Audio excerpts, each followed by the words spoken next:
클릭해주셔서 감사합니다. 구독과 좋아요는 큰 힘이 됩니다.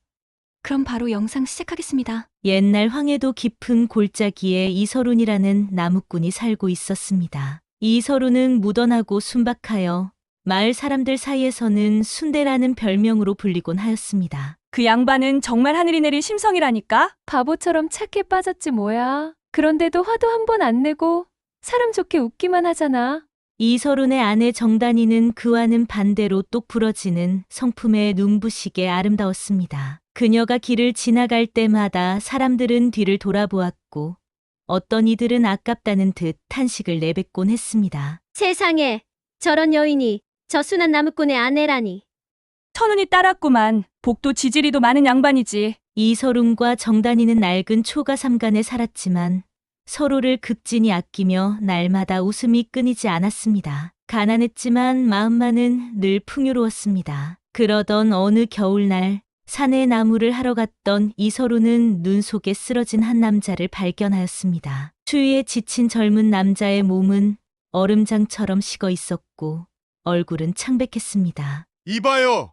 정신 좀 차리세요. 그는 나무짐을 내던지고 젊은 남자의 몸을 들쳐 업고는 불이 나게 산을 내려왔습니다. 집에 도착하자마자 아랫목에 눕히고 장작을 더 넣고 아내와 함께 그의 몸을 정성껏 주물렀습니다. 어쩌면 좋아요. 옷차림을 보니 평범한 집 자재는 아닌 것 같은데요. 그런 건 모르겠고 어서 따뜻하게 만들어야 살 수 있겠어요. 밤새도록 두 사람의 간호를 받은 젊은 남자는 새벽녘이 되어서야 간신히 눈을 떴습니다. 여기가. 깨어나셨어요. 정말 다행이에요. 저는 사냥을 하다 길을 잃었고 먹을 것도 없이 산속을 헤매다 그만. 그는 두 손을 모아 고개를 깊이 숙였습니다. 두 분이 아니었더라면 전 아마 눈 속에 묻혀 세상을 떠났을 겁니다. 큰 은혜를 입었습니다. 이서룬은 그 말에 웃으며 국한 그릇을 내밀었습니다. 아이, 뭘 그런 말씀을. 이거라도 드시고 기운 좀 차리세요. 하지만 기운을 회복한 젊은 남자는 바로 떠나지 않았습니다. 하루, 이틀 시간이 지나도 그는 떠날 생각을 하지 않았습니다. 그는 매번 머뭇거리며 이서룬 부부의 눈치를 살폈습니다. 사실 그는 관가의 고을 사또의 외아들 정윤영이었습니다. 그리고 이서룬의 아내 정단이를 보고 한눈에 마음을 빼앗긴 것이었습니다. 대체 저런 절세미녀가 어떻게 저 무식하고 순진한 나무꾼과 함께 사는 거지? 그는 도저히 받아들일 수 없었습니다. 기회를 엿보던 정윤영은 이서룬이 나무하러 간 날 정단이에게 조심스레 말을 건넸습니다. 이런 가난한 집에 묶이기엔 그대의 미모가 너무나도 아깝소. 나와 함께 떠나면 부귀영화를 누리며 살 수 있는데 어떠하오? 정단이는 그 말을 듣자마자 얼굴이 붉게 달아오르고 눈에 불을 켜고 정윤영을 노려보았습니다. 뭐라고요? 지금 제 귀가 잘못된 건가요? 어떻게 그런 말도 안 되는 말을 입에 담을 수 있죠? 진정하고 다시 한번 생각해 보시오. 나는 사실 정단이는 대꾸도 하지 않고 부엌에서 낫을 집어 들었습니다. 당장 꺼져요. 두 번 다시 이 집 근처에 얼씬도 하지 마세요. 그 기세에 눌린 정윤영은 낫에 찔릴까 겁이 나 그대로 주랭랑을 쳤습니다. 그러나 그는 분이 풀리지 않았습니다. 어떻게 감히 날 내쫓을 수 있어? 내가 누군지 모르나 본데. 그날 이후 정윤영은 밤마다 단이의 얼굴이 떠올라 잠을 이루지 못했습니다. 결국 며칠 뒤 그는 하인 몇을 데리고 이서룬의 집으로 쳐들어왔습니다. 끌어내라. 저 여인을 당장 가마에 태워라. 안 돼요. 왜 이러세요? 그만두세요. 이게 무슨 짓입니까? 내 아내를 어딜 데려가려는 겁니까? 정윤영은 고개를 비웃듯 들며 말했습니다. 내 놈! 나라에서 그만 벌목산에서 나무를 했다지. 죗값으로 내 아내를 데려가겠다. 감히 대들면 너도 옥에 갇힐 줄 알아라. 헛소리하지 마시오. 그 사는 마을 사람들이 다 나무하는 곳이오. 벌목 금지라니. 말 같지도 않은 소리 말고 내 아내를 놔요. 하지만 정윤영은 명령만 내렸고 하인들은 마구 이서룬을 두들겨 패며 넘어뜨렸습니다. 피투성이가 된 채 쓰러진 이서룬은 절규하듯 외쳤습니다. 제발 제 아내만은 저를 살려주신 은혜를 생각해서라도 그만두십시오. 정윤영은 멈춰 서서 그를 내려다보며 비열한 웃음을 지었습니다. 그래. 너 아니었으면 난 이미 저 세상 사람이었겠지. 그래서 너에게 기회를 주지. 그는 저 멀리 산 너머의 거대한 바위산을 가리켰습니다. 저 산 너머에 내 집이 있다. 100일 안에 맨손으로 그 산을 뚫고 와라. 그러면 아내를 돌려주지. 무슨 소리세요? 그게 사람이 할 짓인가요? 말도 안 돼요. 시끄럽다. 더 말하면 이 약속도 무효다. 이렇게 말하고 그는 아내를 억지로 가마에 태우고 떠났습니다. 남겨진 이서루는 무너진 몸을 일으켜 세우며 절규했습니다. 다니야, 내가 꼭 데리러 갈게. 이서루는 피범벅이 된 몸을 겨우 일으켰습니다. 전신이 욱신거리고 갈비뼈 하나쯤은 부러졌을지도 몰랐지만 그는 아랑곳하지 않았습니다. 100일 안에 산을 뚫으라고? 좋다. 내가 그딴 약속 기어이 지켜내리라. 그날부터 그는 손에 정 하나와 망치 하나를 쥐고 산으로 올랐습니다. 그 산은 마을 사람들 사이에서도 철산이라 불리던 절벽 같은 바위산이었고 단 하루도 햇빛이 들지 않을 만큼 가파르고 거칠었습니다. 처음엔 마을 사람들도 걱정하는 마음에 말렸습니다. 이설은 그게 무슨 소리요? 사람이 어떻게 산을 뚫소? 아무리 아내가 중요해도 이건 죽으러 가는 짓이오? 하지만 이서루는 아무 말도 하지 않고 산을 향해 걸었습니다. 그의 손엔 한 자루 망치와 정뿐이었고 허리엔 동아줄을 질끈 묶은 채였습니다. 그날부터 그의 피와 땀이 바위에 스며들기 시작했습니다. 새벽 첫 딸기 울기도 전부터 산에 올라 해가 지고 어둑해질 때까지 이서루는 하루도 빠짐없이 바위산의 정을 박았습니다.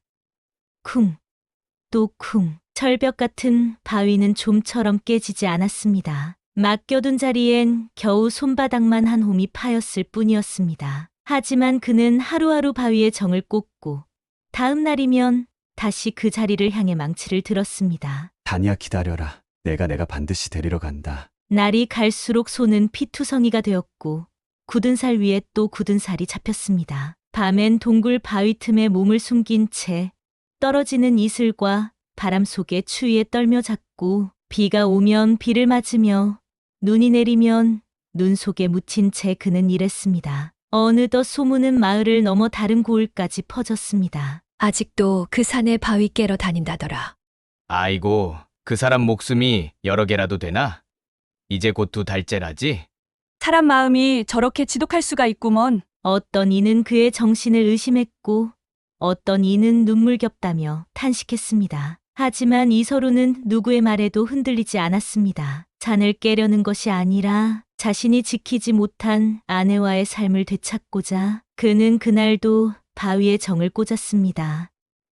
그리고 99일째 되는 날 그는 여느 때와 다름없이 그 자리 바위산 꼭대기 근처에서 정을 쥐고 있었습니다. 하지만 손에 힘이 들어가지 않았습니다. 심장은 쿵쿵 뛰었고 시야는 흐릿했습니다. 몸은 더 이상 따라주지 않았습니다. 그날도 여느 날처럼 바위를 쳤지만 바위는 미동도 하지 않았습니다. 제발 단 한 번만 열려다오. 그는 무릎을 꿇었습니다. 그리고 마지막 힘을 모아 정을 깊숙이 받고 망치를 내리쳤습니다. 그 순간 마치 하늘이 열리듯 바위 안에서 갑작스레 웅장한 굉음이 울렸고 산이 진동하더니 커다란 구멍 하나가 뚫렸습니다. 그 안엔 어두운 동굴이 깊고 넓은 터널이 하나 열려 있었습니다. 마치 그날만을 위해 바위가 숨겨두었던 비밀 통로처럼 말이죠. 이게 다니야, 기다려라 간다. 그는 망치도 버리고 정도 놓은 채 맨손으로 동굴 안을 뛰었습니다. 거대한 틈을 지나고 가시덤불을 헤치며 바닥에 긁히고 넘어져도 일어났습니다. 동굴의 끝을 빠져나오자 눈앞에는 고요한 후원이 펼쳐졌습니다. 바로 정윤영이 살고 있는 관가의 후원이었습니다. 그때 정단이는 마당 한켠에 무릎을 꿇고 두 손을 모은 채 하늘을 향해 조용히 기도하고 있었습니다. 제발 서른이 무사히 돌아오게 해주세요. 다니야! 정단이는 눈을 크게 뜨고 고개를 돌렸습니다. 그리곤 믿을 수 없다는 듯 입을 가리며 눈물을 터뜨렸습니다. 여보, 정말 당신이에요? 이서루는 단이를 품에 안으며 외쳤습니다. 내가 약속했잖아. 반드시 데리러 온다고. 이서루는 약속은 꼭 지킨다고. 두 사람은 다시 만났습니다. 그리고 아무도 눈치채기 전에 다시 동굴 속으로 몸을 숨겼습니다. 하지만 그 소란을 듣고 정윤영이 달려왔습니다. 그는 산을 뚫고 나온 두 사람을 보고 입을 다물지 못했습니다. 뭐야 저놈이 어떻게 바위를 뚫고 그는 소리쳤습니다. 당장 잡아라. 그놈이랑 여자를 잡아오란 말이다. 하인들이 떼지어 굴로 들어가려던 그때 갑자기 큰 소리가 울리며 굴 입구가 우르르 무너졌습니다. 무너진 돌더미 아래 하인들은 깔려 죽고 말았습니다. 그리고 이서lun과 단이는 다행히 안쪽 깊숙이 몸을 피한 덕분에 무사했습니다. 정윤영은 분노로 이를 갈며 외쳤습니다. 안 되겠다. 반대편 입구로 가자. 마을 쪽 굴 입구를 막아버려야 해. 그는 남은 하인들과 함께 마을로 달려갔습니다. 그리고 마을 입구 쪽 동굴에 불을 질렀습니다. 이제 연기 때문에 못 버틸 거야. 쥐새끼처럼 기어 나올 수밖에. 하지만 그 순간 불이 활활 타오르던 굴에서 갑자기 물이 터져 나오기 시작했습니다. 처음엔 조그마한 물줄기였으나 이내 강물처럼 거세게 쏟아져 나와 불길은 순식간에 꺼지고 정윤영과 그의 하인들은 물에 휩쓸려 어디론가 떠내려가 버렸습니다. 그 모습은 누가 봐도 하늘이 노한 듯한 광경이었습니다. 이서lun과 정단이는 그제야 동굴 밖으로 나왔습니다. 산은 여전히 고요했고 날씨는 마치 아무 일도 없었다는 듯 맑고 따뜻했습니다. 이제 누구도 우릴 해치지 못할 거야. 여보, 어디든 함께라면 괜찮아요. 그들은 이후 아무도 찾지 않는 깊은 산속으로 들어가 조그마한 오두막을 짓고 살아갔습니다. 그 누구의 방해도 없이 그 누구의 눈치도 보지 않고 깊은 산속의 오두막은 생각보다 작고 누추했지만 이서lun과 정단이는 그 어느 때보다 편안한 나날을 보내고 있었습니다. 두 사람은 서로에게 해줄 수 있는 것을 찾으며 하루하루를 보냈고 이서lun은 매일 새벽이면 장작을 패고 단이는 그 사이 따끈한 죽을 끓이며 기다렸습니다. 여보, 손 좀 보여줘요. 또 굳은 살이 터졌네요. 괜찮아. 고작 이 정도야. 그 고작이라는 말 그 입에서 듣기 지겹지도 않으세요? 그러면서도 그녀는 말없이 물을 데워 수건을 적셔 그의 손을 닦아주었습니다. 그 손길은 마치 사철 흐르는 산골의 온천수처럼 부드럽고 따뜻했습니다. 하지만 이 고요한 평화가 언제까지 이어질 수는 없다는 걸 이서lun은 본능적으로 느끼고 있었습니다. 그날 밤 그는 땀을 흠뻑 흘리며 악몽에서 깨어났습니다. 꿈속에서 그는 정윤영에게 다시 아내를 빼앗기고 아무것도 할 수 없는 자신을 바라보며 아내가 울고 있었습니다. 여보, 무슨 일이에요? 악몽 꾸셨어요? 아무것도 아니야. 괜찮아. 또 그놈 꿈이죠. 아직도 마음이 편치 않은 거예요? 이서lun은 대답 대신 그녀를 꼭 끌어안았습니다. 그렇게 한동안 가만히 안고 있다가 조용히 중얼거렸습니다. 단이야, 만약 저놈이 다시 나타난다면 나는 이번엔 두 눈 뜨고 널 빼앗기지 않겠다. 목숨이 끊어지기 전까지 절대로. 하지만 마을 아래쪽에서는 다시금 소란이 피어오르고 있었습니다. 정윤영이 사라진 이후 그의 행방을 쫓던 관아는 그가 이서lun과 얽힌 일로 실종되었다는 소문을 듣고 관속을 몇 차례 파견하기 시작한 것입니다. 게다가 정윤영의 아버지인 고을 사또 정대관은 아들의 행방이 묘연해지자 부하를 총동원해 주변 지역을 샅샅이 뒤지고 있었습니다. 분명 그놈이 뭔가를 꾸몄다. 내 아들이 사라지고 하인들까지 죽은 걸 우연이라 치부할 수는 없어. 이설은 그놈이 살아있다면 반드시 찾아내라. 그 명에 따라 포졸들과 하인들이 일대를 수색하던 중 산속 깊은 곳에서 연기를 발견한 자가 있었습니다. 대감마님, 저기 연기가 보입니다. 이 깊은 곳에 사람이 살 리가 분명 수상합니다. 곧 정대관의 부하들은 조심스럽게 그 오두막으로 다가왔습니다. 이서lun은 벌써 인기척을 느끼고 문 앞에 서 있었습니다. 눈빛은 날카로웠고 표정은 이전보다 훨씬 강인해 보였습니다. 너 이서lun이지? 그래, 나다. 또 무슨 놈의 일로 찾아온 거냐? 사또 어르신께서 너를 직접 보자 하신다. 따라 나서라. 안 돼요. 또 무슨 음모를 꾸미시려는 거예요? 이서lun은 아내를 바라보며 부드럽게 웃었습니다. 괜찮아. 이번엔 나 혼자서 끝을 보겠어. 그는 두 손을 묶이고 마을로 끌려갔습니다. 사람들은 그를 알아보며 수군거리기 시작했습니다. 아니, 저 사람 저번에 관가에 끌려간 그 나무꾼 아니야? 어떻게 살아있었지?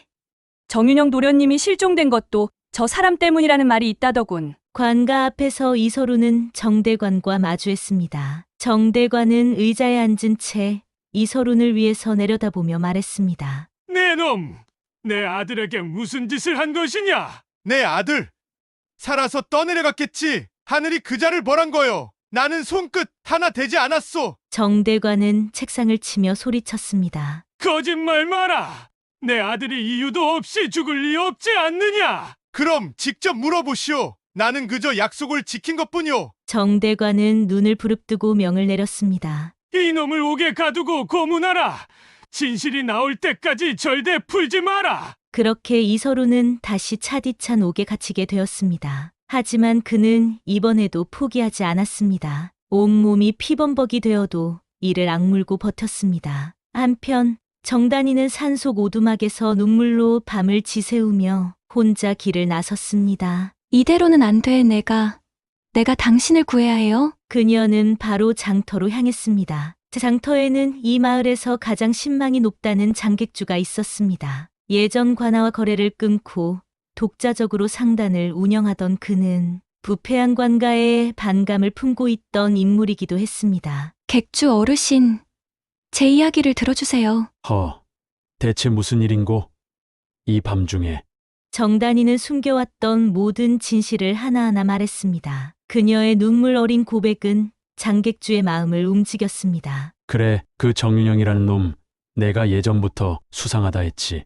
그리고 이서른이라는 자 그 용기와 끈기를 내가 듣고 있었소. 제발 도와주세요. 그 사람이 다치기 전에 제발요. 장객주는 조용히 일어섰습니다. 나도 이제는 참을 수 없소. 더러운 권력이 사람을 이렇게 짓밟게 둘 수는 없지. 그는 장부를 펼쳐 서류를 정리하고 사람을 불러 편지를 쓰게 했습니다. 어명을 전달받을 수 있는 길은 하나요. 이 일 내가 직접 조정으로 올려 보내겠소. 부디 늦기 전에 진실이 밝혀지길 바라오. 며칠 후 한양에서 온 감찰관이 직접 마을에 도착하게 됩니다. 그리고 정대관과 이서론 모두를 불러 진실을 묻기 시작합니다. 한양에서 파견된 감찰관 서정우는 검은 갓을 쓰고 날카로운 눈빛을 감춘 채 마을 관아의 대청마루에 앉아 있었습니다. 너희들의 말이 서로 다르니 이제부터 내가 직접 판별하겠다.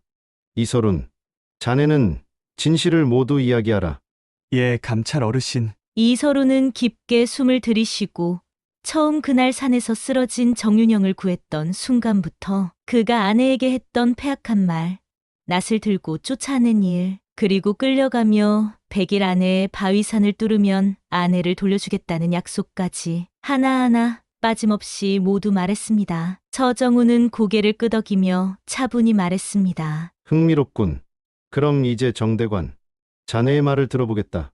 정대관은 고개를 세우고 억울한 듯 외쳤습니다. 감찰 어르신! 이 자는 거짓을 꾸며내고 제 아들을 죽음으로 몰아넣은 자입니다. 제 아들은 아직도 실종 상태이며 함께 나섰던 하인들 또한 실종되었지 않습니까? 하면 자네는 이서룬이 그들을 죽였다는 증거라도 있나? 정대관은 입을 꾹 다물었습니다. 분명히 없었습니다. 그는 증거 없이 감정과 체면만으로 이서룬을 죄인이라 단정짓고 있었습니다. 그 자의 말만 믿고 어찌... 이서룬이 거짓을 말했다면 그 모든 건 신에게서 벌을 받을 일이요. 허나 지금 자네는 권력에 취해 진실을 꺾으려 한 것이 아니오? 그 순간 장터에서 도착한 장객주가 대청마루에 들어섰습니다. 감찰 어르신, 제가 이 일에 대해 증언할 수 있소이다. 자네는 누구인가? 이 마을에서 상단을 운영하는 장객주라 하오. 이서른과 정단이 두 사람의 억울함을 오래 전부터 들었고 고을 사또의 아들이 어떤 자였는지도 잘 알고 있소이다. 그렇다면 증언하시오. 장객주는 종이에 적은 서류 몇 장과 그가 그동안 정윤영의 부당한 거래와 강제 압류, 백성들로부터 갈취한 증거를 모아온 장부들을 모두 꺼내어 바쳤습니다. 여기에 정윤영이 벌인 횡포, 그리고 정대관이 그것을 덮으려 한 시도까지 모두 담겨 있습니다. 서정우는 서류를 넘기며 눈썹을 찌푸렸습니다. 잠시 후 그는 조용히 일어섰습니다. 이제 이서른은 무죄요. 정단이 또한 부당하게 납치당한 피해자요. 이 모든 일의 발단은 정윤영이며 정대관 자네는 공직자의 체면을 잃었소. 감찰 어르신, 잠깐만요. 전 몰랐습니다. 제 아들이 그리 악행을 저질렀는지는. 무지 또한 죄입니다. 그날 정대관은 파직되었고 정윤영은 관가 수색대에 의해 결국 하류의 강가에서 익사체로 발견되었습니다. 그는 결국 끝까지 자신의 욕망을 따라다니다 하늘의 심판을 받은 셈이었습니다. 며칠 후 서정우는 이서lun과 정단이 장객주를 따로 불러 조용히 말했습니다. 자네들 덕에 이 고을은 새로운 질서를 세울 수 있게 되었소. 이 고을을 맡을 새로운 관리가 올 때까지 나는 자네들을 보호하겠소.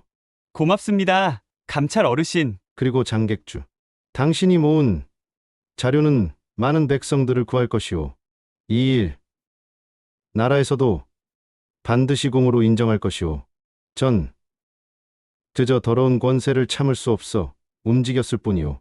그렇게 며칠이 흘렀습니다. 정대관이 쫓겨나고 고을 사람들은 비로소 숨을 쉬듯 살아갈 수 있게 되었습니다. 그리고 어느 날 장객주는 이서lun과 정단이를 자신의 상단 안채로 불렀습니다. 이설은 자네의 손을 내가 봤소. 자네는 장사에는 서툴지 몰라도 손재주는 하늘이 내렸더이다. 네. 내 상단에 목공예품을 다루는 부서가 있소. 내 자네를 그 책임자로 두고 싶다오. 자네 부부가 겪은 고난은 이제 그만 끝나야지. 이제부터는 자네들 스스로의 삶을 새롭게 쌓아가시오.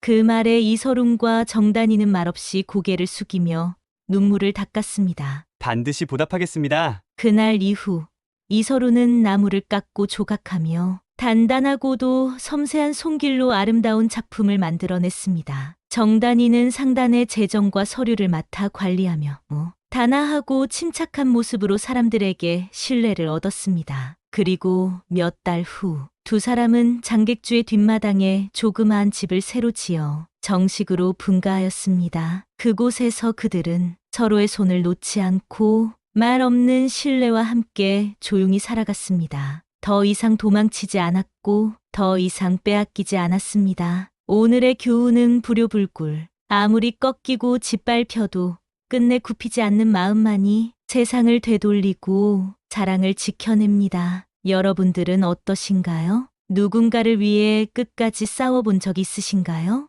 혹은 지키지 못한 후회가 마음에 남아 계신가요? 이서lun과 정단이의 이야기처럼 삶에는 우리가 지켜야 할 소중한 것들이 분명히 있습니다. 여러분의 생각을 댓글로 들려주세요. 그리고 이런 이야기들이 더 궁금하시다면 구독과 좋아요 잊지 마세요. 감사합니다.